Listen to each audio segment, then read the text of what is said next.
Houston's George Bush Intercontinental Airport at 11:53 p.m. Gate C-18.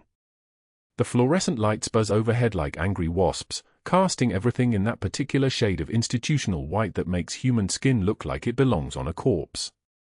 Rachel Torres sits 3 rows back from the gate podium, her cracked phone screen displaying apartment listings she can't afford in neighborhoods she won't stay in long enough to learn the street names. The smell of burnt coffee and industrial cleaner hangs in the recycled air, thick enough to taste. Her temp nurse credentials swing from a lanyard around her neck. The plastic is already scratched from 6 contract assignments in 8 months. Jacksonville, New Orleans, Atlanta, Memphis, Phoenix, San Diego. She moves through hospitals the way water moves through pipes, necessary, efficient, forgettable. The badge reads, Rachel Torres, RN, contract assignment, valid through March 15th. Below that, nothing. No permanent address. No home unit. No history. She shifts her weight, and the torn lining of her travel jacket pulls open just enough to expose what shouldn't be visible. A faded patch. Army Ranger unit colors, worn fabric that hasn't seen daylight in 6 years. The patch is sewn inside the lining with military precision, small, tight stitches that will outlast the jacket itself. Her hand moves instinctively to cover it, a reflex older than her current identity. The carry-on bag at her feet is discount store quality, the kind with wheels that don't roll straight and zippers that catch if you're not patient. Inside, she's reorganizing her medical supplies for the 3rd time tonight. Not because they need reorganizing. Because stillness makes her count the seconds, and counting the seconds makes her remember things she's been ordered to forget. She pulls out trauma shears with practiced efficiency. Gauze packs. A ballpoint pen. For catheters in various gauges. Syringes. A small bottle of antiseptic. The supplies of someone trained to save lives in places where ambulances don't arrive for hours. If they arrive at all. Her hands move with unusual precision as she arranges them. No wasted motion. Each item placed exactly where it needs to be. Muscle memory. The kind that comes from doing this in darkness. In sand. In places that don't exist on official maps. A slight tremor in her left hand appears as she reaches for the pen, a tremor that stops the moment she focuses, the moment her breathing shifts into that controlled pattern she learned before she learned how to tie her shoes. For counts in. Hold for 4. For counts out. The kind of breathing that keeps your heart rate at 58 beats per minute even when everything around you is burning. She doesn't look up when TSA Supervisor Marcus Hendricks arrives at the gate. Doesn't need to. She heard him coming from the moment his shoes hit the tile 30 feet away. The weight distribution wrong. The breathing shallow. The kind of man who's never had to be quiet, which means he's never had to be truly dangerous. He's maybe 55, with a kind of face that comes from 20 years of telling himself he matters more than he does. His clipboard is held like a weapon. His eyes scan the waiting area with practiced authority, the performance of security, not the reality of it. His gaze passes over Rachel without recognition or interest. She's wearing yesterday's discount scrubs under a frayed jacket. She's got a dead phone and a bag held together by duct tape. She's invisible. The way she's trained to be. The gate area is half empty at this hour. A businessman in a wrinkled suit. A mother with 2 sleeping children. An elderly couple holding hands like they're the only people in the airport. A young man in a marine dress uniform, impeccably pressed, watching his watch like time owes him something. And Rachel. Always Rachel. In every terminal, in every waiting area, the woman nobody looks at twice. She's been waiting for her connection for 6 hours. The flight from San Diego was delayed. The connection is delayed. She's gotten good at waiting. Good at being still. Good at not drawing attention to herself. Good at disappearing into the kind of silence that most people mistake for meekness instead of what it actually is, restraint. Controlled. Deliberate. The kind of silence that comes from having learned that the deadliest people in any room are the ones nobody hears breathing. The Marine in dress uniform stands up at 11:53 p.m. He's restless. She can see it in the way he's checking his watch again, the way his jaw clenches. Young. Maybe 26. The kind of young that still thinks time matters the way it used to before you understand that time is a weapon that cuts both directions. He walks to the window and stares out at the tarmac where his connecting flight is being prepared, and Rachel makes a note of his energy level without appearing to make a note of anything. Baseline behavior. It's a habit. 6 years of habit. Scanning rooms. Identifying exits. Reading people the way others read books. The pen in her hand is blue. Ballpoint. Standard issue, the kind sold at every convenience store for 99 cents. She's kept it because pens like this have saved more lives than most people realize. Plastic tubing. Sharp enough point. The knowledge of where the second intercostal space sits. The understanding of what happens when pressure builds in the chest cavity and collapses a lung. Simple tool. Deadly application. She's held it in her hand 1,000 times in 6 years and never had to use it because the rules of her new life, the rules of being nobody, of being Rachel Torres, temp nurse, don't include emergency procedures at airport gates. Hendricks is at the podium now, arranging something on the counter. His radio crackles with announcements she doesn't bother to decode. The gate door is still closed. The flight is still being prepared. The night stretches out like something with weight and texture, and Rachel continues her breathing, for in, hold, for out, because sometimes the only thing that keeps you sane is the rhythm that kept you alive when sanity was a luxury. The elderly gentleman in the third row from the gate shifts his position. General David Carrington, though Rachel doesn't know that yet. 71 years old. Retired Marine. Decorated. Dangerous in ways that have nothing to do with weapons. The kind of man who's commanded thousands and slept for hours a night for 40 years. His breathing shallow. His left hand grips the armrest. His face has gone a particular shade of grey that Rachel recognizes immediately because she's seen it before, in hospital wards, in field conditions, in places where bodies fail and there's no time for dignity. She watches him. Not staring. Just seeing. The way she's trained to see. His wife, Margaret, is beside him. 68. She notices his face. She reaches for his hand. She says something quiet that Rachel can't hear, but the meaning is clear. Something's wrong. Something's shifting inside him. The pressure building. The oxygen dropping. The kind of failure that happens without warning, that arrives like a thief in the middle of an ordinary airport gate on an ordinary Thursday night. Rachel is on her feet before he collapses. Not running. Just standing, moving toward him with a kind of calm that will later be misinterpreted as recklessness instead of what it actually is, preparation. She's across the waiting area in 5 seconds. His wife is calling his name. The businessman is looking up from his laptop. The mother with the sleeping children is reaching for her phone. And then David Carrington collapses like someone just cut the strings holding him upright. Rachel is there. Her hands are steady. Her breathing hasn't changed. For in, hold, for out.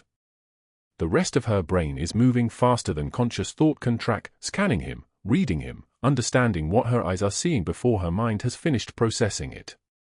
Tension pneumothorax. The collapse of his left lung. The pressure building. The heart starting to work wrong. The oxygen dropping. She's got maybe 90 seconds before this becomes something that doesn't come back from. She's already pulling supplies from her carry-on. Already pulling his shirt open. Already finding the landmarks, the second intercostal space, the midclavicular line, the exact point where pressure meets physics. Marcus Hendricks is shouting something about protocol. About calling medical. About security procedures. His voice sounds like it's coming from underwater. Rachel uncaps the pen. The ballpoint pen that costs 99 cents. She's steady. She's always steady. The needle goes in at precisely the right angle, at precisely the right depth. The hiss of air escaping. The decompression. The sound of breath returning to lungs that had been crushed under the weight of their own fluid. Hendricks is still shouting. Other passengers are pulling out phones. The mother is covering her children's eyes. The Marine in dress uniform is standing at attention, the way training makes you stand when chaos arrives. And Rachel is breathing, for in, hold, for out, while she counts the seconds until paramedics arrive and her new life becomes complicated in ways she didn't plan for. His oxygen saturation starts climbing. 78, 82, 88, sinus rhythm. The numbers that mean he's coming back. The numbers that mean what she did in 90 seconds might have made the difference between his wife going home alone or going home with him. The paramedics arrive at 12:04 a.m. Rachel provides her report with the kind of precision that makes one of the paramedics, a woman with kind eyes and 15 years of experience, pause and look at her the way people look at something they don't quite understand. The vitals. The intervention. The timeline.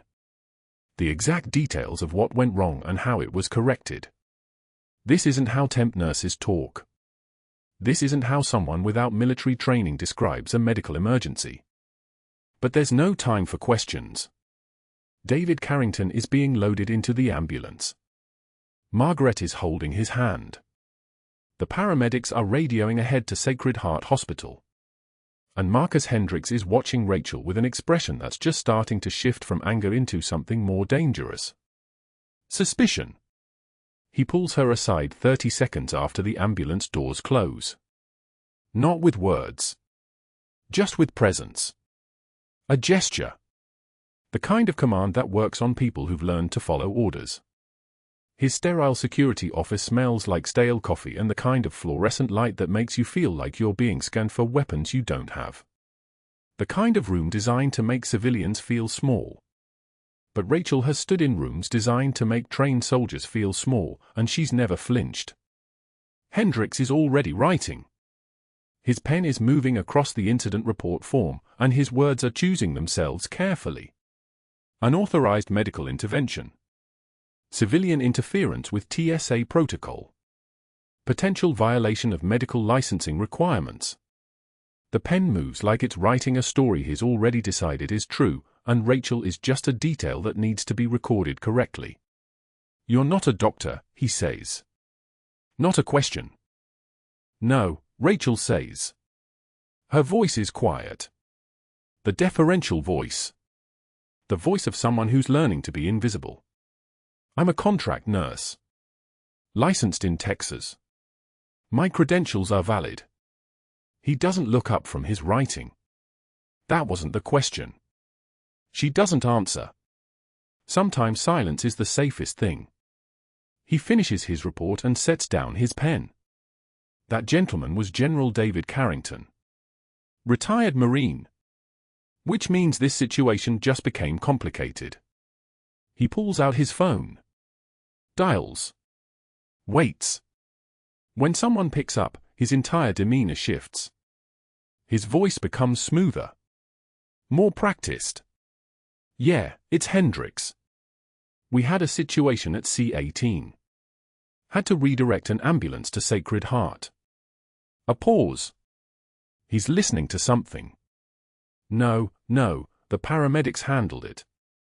There was a civilian who intervened before they arrived. Another pause. Yeah. I know. Can you make sure the preferred vendor gets the call if he needs transport? Last thing we need is Sacred Heart running up the bill. He listens.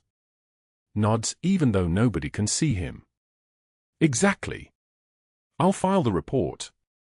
She won't be a problem. He hangs up. He turns to Rachel with a smile that doesn't reach his eyes. You're going to stay here while I file this report, he says. And then we're going to have a longer conversation about what happened at that gate. Rachel nods. For in, hold, for out. She's still breathing controlled. She has no idea that David Carrington is going to survive. She has no idea that his son, a captain in the Army Rangers, just back from Kandahar with medals and trauma and the kind of experience that teaches you how to read people, is going to demand to know who saved his father's life. She has no idea that Marcus Hendricks is already making phone calls to people who can make her disappear from the world she's just started to build. All she knows is that she did her job. The way she was trained. The way she's been doing it for 6 years while nobody looked at her twice. The way invisible people save lives in rooms where nobody's watching, and then they fold the experience away and become invisible again. The fluorescent lights buzz overhead like angry wasps. The smell of burnt coffee and industrial cleaner still hangs in the air. And Rachel Torres, senior chief petty officer in a previous life, temp nurse in this one, sits in Marcus Hendricks' office while he decides what kind of story he's going to tell about the woman who didn't flinch. The plastic chair groans when Rachel shifts her weight. The interrogation room smells like burnt coffee and industrial cleaner, recycled air that tastes like stale pennies on her tongue. Marcus Hendricks stands with his arms crossed, blocking the doorway, his TSA uniform crisp and pressed while Rachel sits in latex gloves still tacky from the medical intervention, still carrying the ghost of someone else's blood. You think because you played Florence Nightingale out there, you're some kind of hero. His voice carries the particular contempt of a man used to being obeyed. Let me explain how this works, temp. He spits the nickname like a curse word. I've already filed an incident report documenting your reckless interference with airport emergency protocol. You disrupted a coordinated response. His finger jabs the air toward her, but his body stays planted between her and the exit. Do you understand what that means? You broke federal regulations. You practiced medicine without authorization in a secured area. I have 3 witnesses who will testify you contaminated an emergency scene. Rachel takes one measured breath. Her hands don't shake. Her voice doesn't crack. She reaches up and wipes away the single tear that escapes her left eye, not from fear, not from sadness, but from the particular exhaustion that comes from holding yourself together while someone else tries to dismantle you. She meets his eyes with devastating calm. You should know I've stopped breathing before, and I'm still here. Hendricks' jaw tightens. His face flushes a deeper red. He wasn't expecting response. He was expecting submission. The threat hangs in the recycled air between them like ozone after a defibrillator shock. We're done here, he says finally, stepping aside just enough for her to pass. Don't leave the airport. The next 90 minutes unfold like a carefully orchestrated symphony of degradation. A uniformed airport police officer, young, probably 26, with the kind of neutral expression that comes from following orders without thinking, escorts Rachel through the crowded Terminal C concourse toward the security office where her confiscated medical bag sits on a metal table. They walk side by side, her in her blood-spotted scrubs, him in his pressed blues, and the crowd parts like they're walking through water. Parents pull children closer. A teenager in a Houston Texans jersey pulls out his phone and starts recording. An elderly woman in a wheelchair points and whispers to her daughter. Rachel doesn't slow down. She doesn't look at any of them. Her eyes stay forward, fixed on a point just beyond the end of the concourse, as if she can see through walls to something only she understands. The medical bag sits exactly where they left it. She signs the custody form with a steady hand. Ink against paper. A sound as small as a breath. At Gate C at 7, where she needs to rebook her missed connection to San Antonio, the gate agent sees her approaching and immediately turns to the computer, shoulders tensing. Rachel waits in line. There are only 2 people ahead of her. When it's her turn, the agent, woman with bleached blonde hair and a name tag reading Sandra, slides her window closed without making eye contact. I need to rebook my connection. My flight was missed due to. Try another gate, Sandra says to the wall behind her monitor. Rachel moves to gate C9. Same result. The agent there, a man in his 50s with reading glasses on a chain, takes one look at her and picks up his phone. I'm on break, he announces to no one in particular, standing up and walking away from his station. At gate CO11, the 3rd agent actually speaks. We can't help you right now. Maybe try customer service. She points vaguely toward the terminal center concourse. Her eyes never leave her keyboard. Rachel stands in the corridor.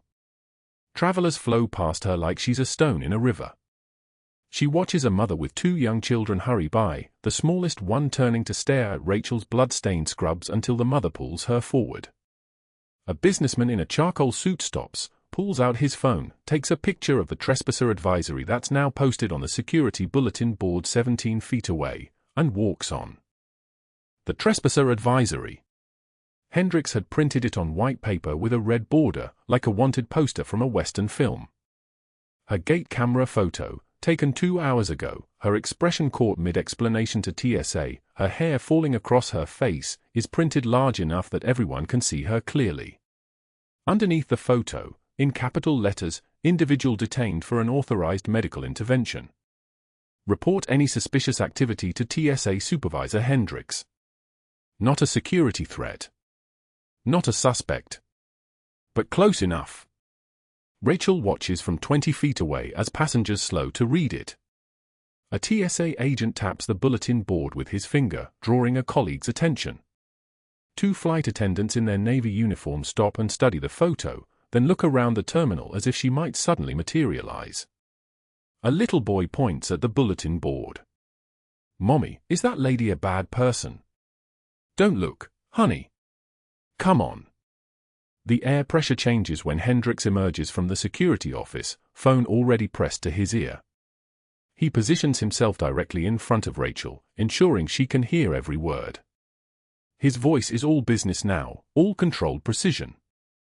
"Yes, I'm calling to report an employee. Rachel Torres. She works through Staffing Solutions temp agency." He pauses, listening. "I have documentation of unauthorized medical procedures at multiple assignments. Practicing medicine without licensure. She performed an emergency intervention at Houston International Airport earlier tonight without any authorization. I have incident reports and witness statements." Rachel stands motionless.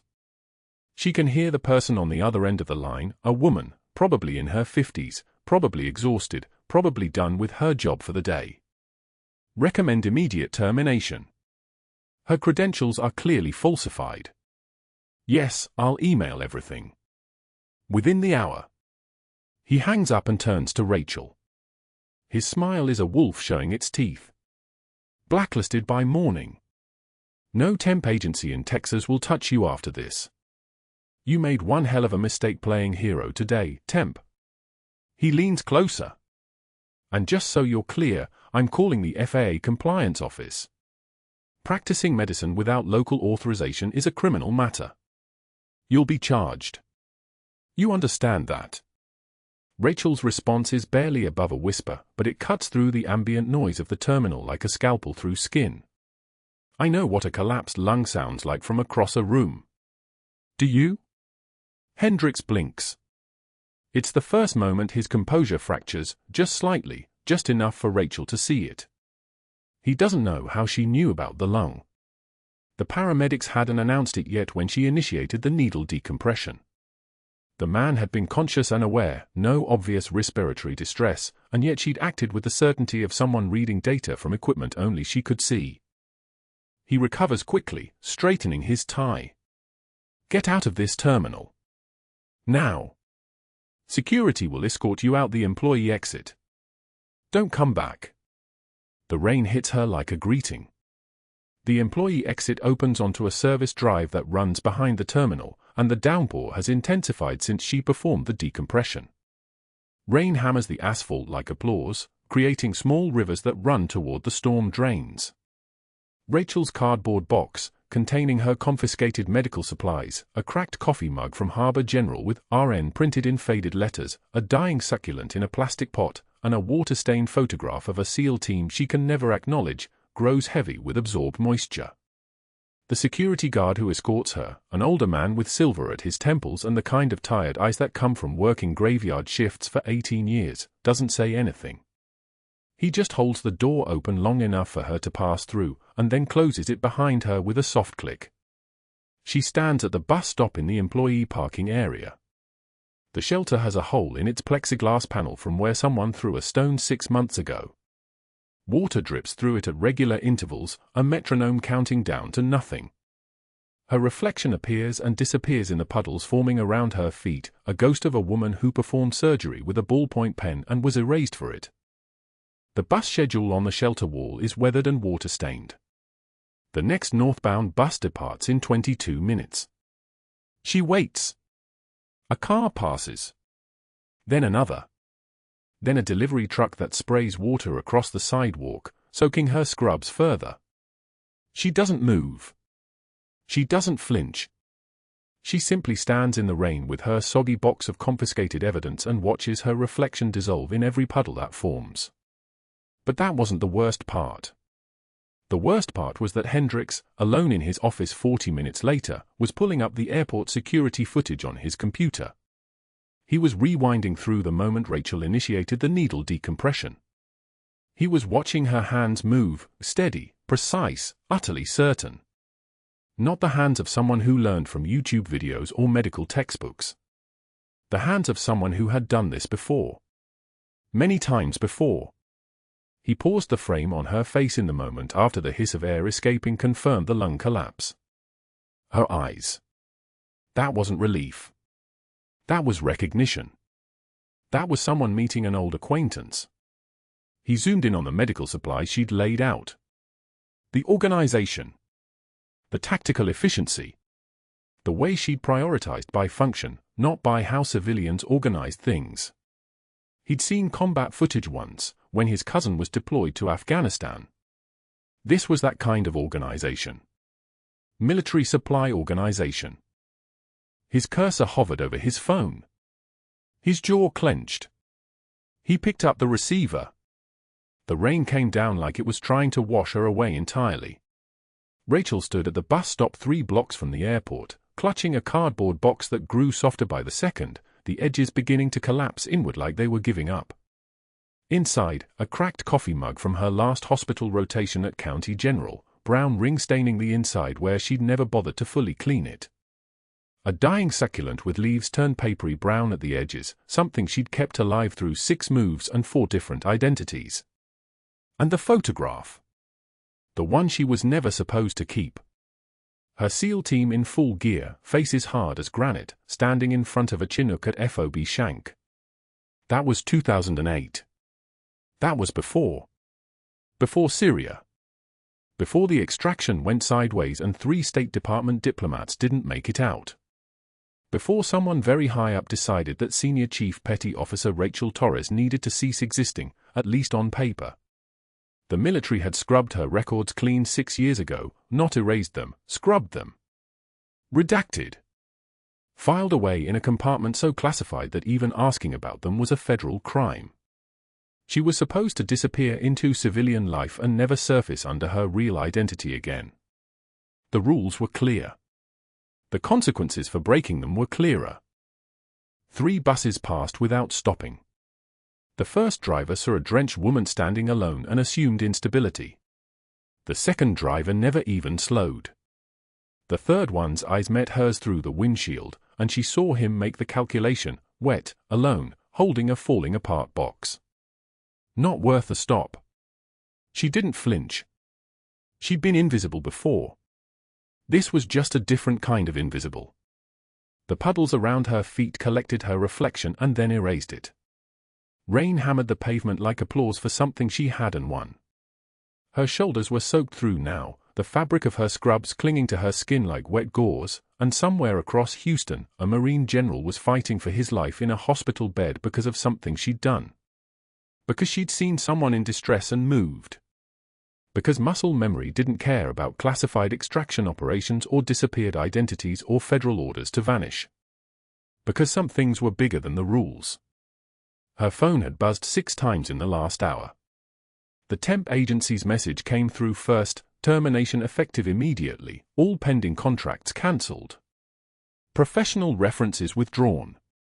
They hadn't even mentioned the specific complaints, but she could guess, unauthorized medical procedures.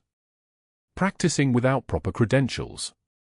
Operating beyond the scope of her contracted role. Marcus Hendricks had been thorough. He'd called the agency directly, probably within minutes of watching her walk out of the terminal. Then came the hospital rescissions. Every interview she'd lined up, County Memorial, Houston Methodist, Mercy Grace, each one sent the same message. We regret to inform you that we've made the decision to withdraw our offer at this time. Polite. Corporate. Final. Someone had been making phone calls. Someone with enough institutional weight to poison the well before she could even show up for an interview. The same someone who'd stood in that security office with his jaw clenched and his eye on the phone receiver like it was a weapon he hadn't fired yet. At Sacred Heart Medical Center's ICU, General David Carrington's monitors were singing a different song now. His chest tube was draining pink-tinged fluid, pulmonary edema seeping into the pleural space, and his oxygen saturation was drifting downward like a ship losing ballast. 68%. Falling. The secondary pneumothorax had developed just like it sometimes did, the other lung now collapsing under pressure, the first one's healing pushing it toward failure. His breathing was shallow, rapid. His heart rate climbed to 128. Captain James Carrington stood at the foot of the bed, watching his father's chest rise and fall with mechanical effort, and his voice cut through the ICU noise like a blade, "Get whoever saved him on the phone. Now. My father needs whoever it was who knew what they were doing because clearly your trauma surgeon doesn't." The doctor, surgical resident, probably burned out from a 36-hour shift, hesitated. Called administration. Pulled the incident report. Dialed the number the paramedics had documented. Marcus Hendricks answered on the second ring. His voice through the phone came out smooth and oiled. "That individual is currently under federal investigation for criminal interference with airport operations and practicing medicine without proper authorization. I cannot authorize contact. I won't authorize contact." He hung up before the surgeon could respond. Captain Carrington watched the resident's face collapse into helplessness, and something cold moved through his chest. He pulled out his phone. Found the email from the EMT, the one who'd been kind enough to forward the gate security footage to him with a note, "Your father's lucky." Whoever she was, she knew exactly what she was doing. He pulled up the video. Watched it 3 times. Watched her hands move with a precision that belonged to someone who'd done this under real pressure, not simulation, not training. Watched her lean in and speak a single line to the paramedic, something about secondary lung pressure needing monitoring. Watched her jacket tear open as she reached for something in her medical bag. His finger froze on the zoom function. There. The lining of her jacket, visible through the rip. A patch. Faded. Military insignia. He zoomed again. Again. The colors were washed out but the symbol was unmistakable. The same symbol his father had worn on his uniform in Kandahar. The same symbol his father's unit had worn, the unit that officially never existed, the one that had conducted operations so classified that even the Pentagon's records used different designations. He texted the image to his father's former aide, a man named Commander Marcus Walsh, now a SEAL team leader running training at Dam Neck. He typed, "Do you recognize this? Need ID ASAP." The response came in exactly 2 minutes. A call instead of a text. A voice shaking so badly that Captain Carrington had to ask him to repeat himself. "Where did you get that photo?" Walsh's voice was brittle as old ice. "That patch. That unit patch. Where did you get it?" "Gate security footage. Airport. Person who saved my father's life." "Who is she?" The silence lasted so long that Captain Carrington thought the line had dropped. "Then, you didn't hear this from me. You didn't see this. And you need to stop asking questions because the wrong people knowing you know the answer could end careers. Multiple careers. Maybe all of them." Back at the airport, Rachel moved through the rain-slicked employee exit without looking back. Security had escorted her out with a kind of neutral courtesy that meant something official was happening. No formal charges yet. Hendricks had been careful about that, but she was banned from the airport property pending investigation. The FAA investigator had taken her medical bag as evidence, photographed every item inside, documented her equipment, and handed her back a cardboard box containing the same items minus the clinical weight they'd carried. They'd returned the mug, the succulent, the photograph. Nothing looked the same when you knew the government was building a case against you. The bus stop was 3 blocks away, in a neighborhood where the streetlights were dim and the rain had turned the sidewalks into mirrors. She stood there and felt 6 years of invisibility collapsing around her like that cardboard box, the edges giving up, the structural integrity failing under the weight of what she'd done. One act of survival instinct. One moment when she'd chosen a stranger over the orders to disappear. The photograph in the box was still damp despite the plastic wrapping someone had put it in. She could see the edges of their faces even through the water damage, her team, her real family, the people she'd trained with and bled with and would probably never see again because acknowledging they'd trained together was a prosecutable offense. Senior Chief Petty Officer Rachel Torres had been a ghost for 6 years. Today she'd been a criminal. Her reflection in the puddle at her feet looked like it was drowning. 3 days. 72 hours. Long enough for General David Carrington's body to stabilize in the Sacred Heart ICU on the 4th floor, long enough for his son Captain James Carrington to sit vigil in the chair that still smelled like stale coffee and exhaustion, long enough for the entire hospital staff to receive the memo that a trespasser had been escorted from the premises and was not to be admitted under any circumstances. Rachel knew none of this as she sat in a transit station downtown, watching rain hammer the glass like it was trying to shatter its way inside. Her phone was silent. Her job prospects were extinct. Her life was a cardboard box. Then the text arrived. Unknown number. 3 words and a photo, General Carrington awake. Asking for you. Sacred Heart ICU. Come now. The photo showed an elderly man in a hospital bed, weathered face above the pale blue of a patient gown, eyes focused on something beyond the camera frame. In his trembling hands, he held a handwritten sign scrawled in shaky blue ink, "Please." The nurse from Gate C18. Rachel's breath caught. This was a trap. This was the cruelest possible trap. Hendricks had poisoned the well so thoroughly that even a general's request couldn't pierce the restraining order, the blacklist, the trespasser advisory still posted in the airport security office. Walking into that hospital would be walking into the hands of hospital security that had already been instructed to remove her. It could be a setup. It probably was. She took the bus anyway. The loading dock was her entry point. A sympathetic janitor named Marcus Webb, who somehow knew she was coming, propped the service door open without making eye contact. The basement corridor smelled of industrial cleaners and diesel exhaust from the receiving bay. She took the stairwell to the 4th floor, each step an act of defiance against every rational thought in her head. The ICU wing was quiet at 11 p.m. Fluorescent lights hummed their mechanical rhythm. A nurse station stood empty. That's when Captain Carrington found her in the stairwell, and for a moment both of them froze. He was young, maybe 32, with his father's jawline and the kind of presence that made the air pressure change. He wore civilian clothes, but his posture was pure military, spine straight, shoulders back, eyes cataloging every detail about her in a single glance. An Army Ranger, she knew that instantly from the faded unit patch on his jacket. The same unit that had operated in Kandahar. "You're her," he said. Not a question. The nurse. From the airport. Rachel didn't move. "I shouldn't be here." "No." His hand came down on her shoulder, not hostile, but protective. Guiding. "You absolutely should be. My father won't stop asking for you." He was unconscious for 3 days and the moment his eyes opened, he was asking for the nurse from Gate C18.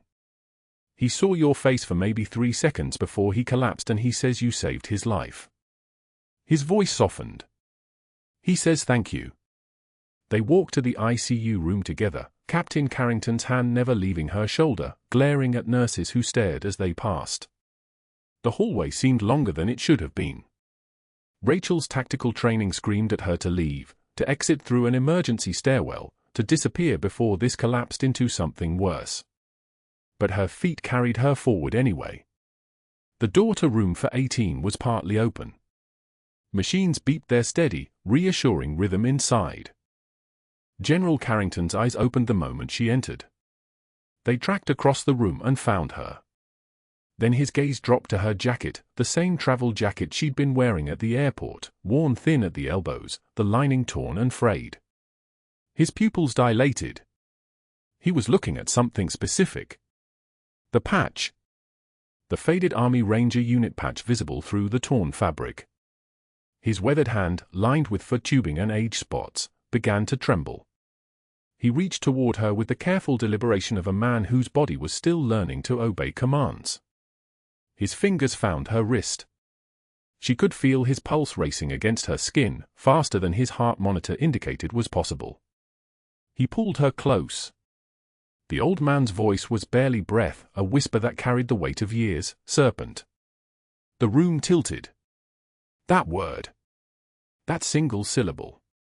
Only 7 people knew that call sign. 3 were dead. 2 were scattered across Black Ops assignments she would never know the details of. 1 was sitting in this hospital room holding her wrist like a drowning man gripping driftwood. It was not possible. Kandahar, General Carrington whispered. Embassy extraction. You carried my entire battalion's coordinates out of that compound. You were, his voice broke. They said you died. Syria. They said you died. Captain Carrington's voice cracked behind her. Dad, what are you talking about? Who is she? Rachel didn't answer. Couldn't. Her body had frozen in a way that had nothing to do with fear and everything to do with the collision of 2 worlds finally meeting. The hospital room door swung open. Marcus Hendricks stepped through with 2 security officers flanking him, his face wearing that predatory expression of a man who had finally cornered his prey. She's trespassing. I have a restraining order pending. She's been stalking the family, harassing hospital staff, violating the terms of. General Carrington's hand shot up with surprising force. This woman is decorated. Rachel squeezed his wrist, silencing him. Meeting Hendricks' eyes, she found only calculation there. He hadn't recognized what was happening. He couldn't. In his world, she was still the disposable nurse he had crushed 3 days ago. I'm leaving, she said flatly. She turned to go. Her jacket shifted with the movement. General Carrington's hand caught it, pulling, and the already damaged lining tore further with the sound of fabric surrendering.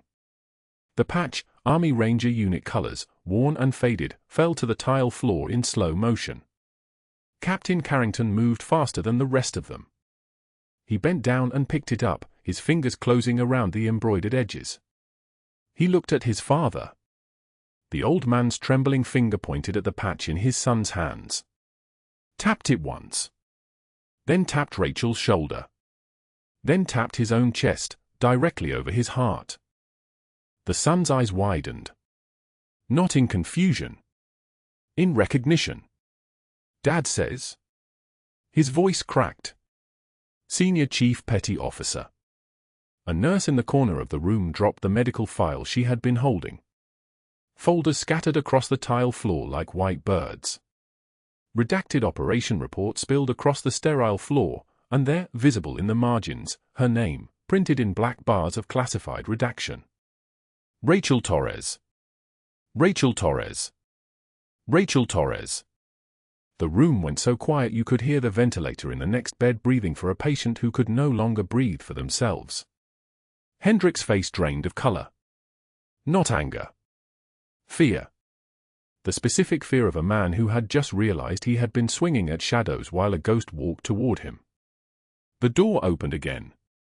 Commander Brett Walsh stood in the doorway wearing dress blues like armor, his presence like a tank idling in a garage. He saw Rachel. Stop dead.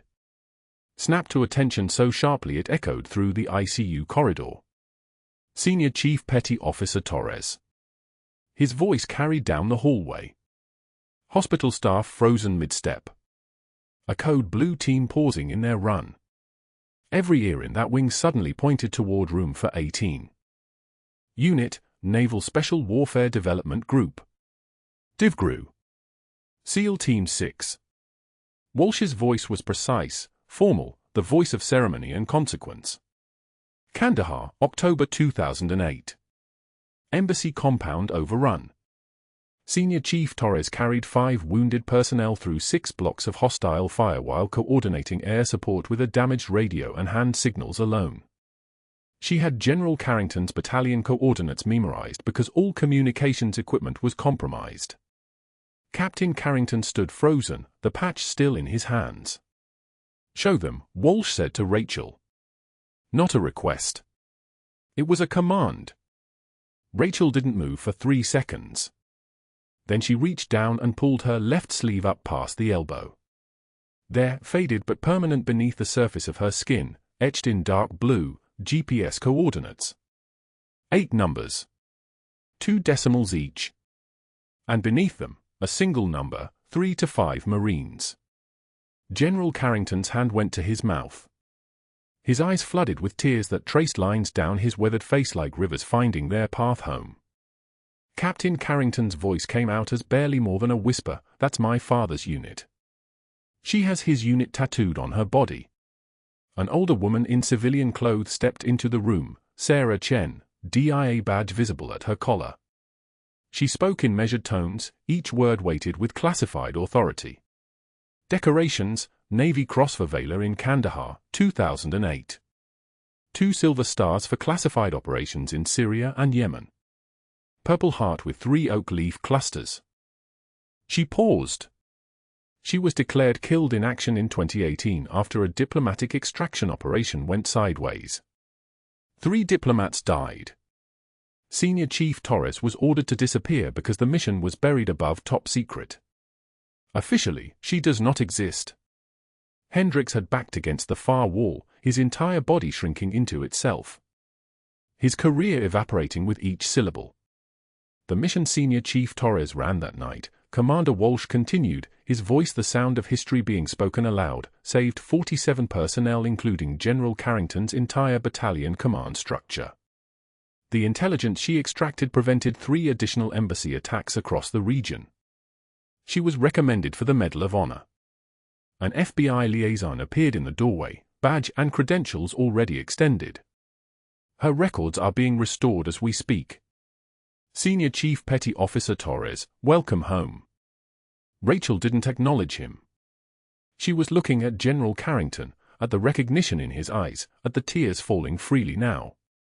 She was looking at Captain Carrington holding his father's unit patch like it was a holy relic. She was looking at the nurses in the hallway who suddenly understood why this exhausted temp nurse had known exactly where to place a needle into a collapsing lung. Hendricks turned and walked out. Nobody stopped him. He didn't matter anymore. What mattered was this, a woman who had been ordered to disappear, who had spent 6 years as a ghost walking through hospitals in borrowed uniforms, had just been called home. General Carrington's trembling hand reached for hers again. This time she let him take it. "Serpent," he whispered. "You came back." Captain Carrington's voice cracks as he reads his father's trembling gesture toward Rachel's discarded jacket. "Dad says." Senior Chief Petty Officer. The words hang in the sterile air like a prayer spoken backwards. His hand trembles, not from weakness, but from understanding, the sudden, shattering realization that the woman standing in his father's hospital room isn't a temp nurse who happened to be passing through Gate C-18. She's legend. She's the one they thought was dead. She's Serpent. A nurse in the corner, young, maybe 26, drops the medical file she's been holding. Papers scatter across the polished floor in slow motion. Redacted operation reports. Classification stamps bleeding through the pages like stigmata. And there, on every single document, the name Rachel Torres, typed in courier font and then struck through in heavy black ink, the kind of deletion that means national security, that means Pentagon basement, that means someone official decided you never existed. The room goes so quiet you can hear the ventilator's mechanical breath, in, out, steady as a metronome keeping time for a funeral that hasn't happened yet. The ICU doors open. They slide with a whisper of pneumatic force. A man enters with the bearing of someone who has walked into rooms where the air itself straightens up to attention. Commander Brett Walsh. SEAL Team Leader. General Carrington's former aide. His uniform is dress whites, which means he came from somewhere important, or he made somewhere important by arriving. He stands at the foot of the general's bed and comes to attention, not at ease, but full parade rest, the kind of posture that says this moment matters, this woman matters, what he's about to say will change the molecular composition of everyone listening. Senior Chief Petty Officer Rachel Torres, Walsh begins, and his voice carries the weight of ceremony, the weight of war, the weight of truth finally spoken aloud. Navy Cross for Valor in Kandahar. Each word lands like a hammer striking a bell. Silver Star, Operation Serpent, 2017. Silver Star, Classified Extraction, Syria, 2018. Purple Heart, Enemy Engagement, Helmand Province. Purple Heart, secondary, he pauses, jaw tightening. Secondary to the blast that officially took your life. Captain Carrington's eyes fill with water. His father's hand grips the bed rail. The monitors bleep out a rhythm that sounds like applause in a cathedral. But Marcus Hendricks, standing in the doorway like a man watching his future burn in real time, his face is draining of color. Literally. The blood is leaving his cheeks, his neck, his hands. He's watching every lie he told about this woman, every false report, every call to his contacts, every threat he made while ignorant of exactly who he was trying to destroy. His mouth opens. Nothing comes out. His brain is recalibrating reality. The temp nurse with the shaking hands and the single tear is a decorated Navy SEAL with a Navy Cross. She's not an authorized. She's overqualified by approximately 1,000 combat hours. And a Navy Cross, Walsh says, because the greatest honors come last, the way they teach you in military protocol. For saving a combat battalion, 214 Marines, from an ambush in Kandahar that should have ended with a full casualty count. His voice doesn't break, but it changes. It becomes something else. Something that sounds like grief mixed with pride, the sound of someone who lost friends and now understands that one of his finest warriors sacrificed everything to bring some of them home. Senior Chief Torres, you are hereby recognized for service above and beyond the call of duty, and the United States Navy honors your. An FBI liaison arrives before Walsh can finish, a woman in a charcoal suit holding a folder stamped classified, but she stops when she sees Hendricks backing slowly out of the doorway. She watches him the way a hawk watches a rabbit making a decision to run. His face is the color of old hospital walls. His breathing is shallow. He's understanding, in real time, that he didn't just cross a nurse. He crossed a ghost. He crossed someone who was supposed to be dead, officially erased, buried in redacted reports in the basement of a building he's never been allowed to enter. The same security guard who handed Rachel her cardboard box 6 months ago, the one with the dying succulent and the water-stained team photograph and the cracked coffee mug, walks into the ICU corridor with an identical box. This one is heavier.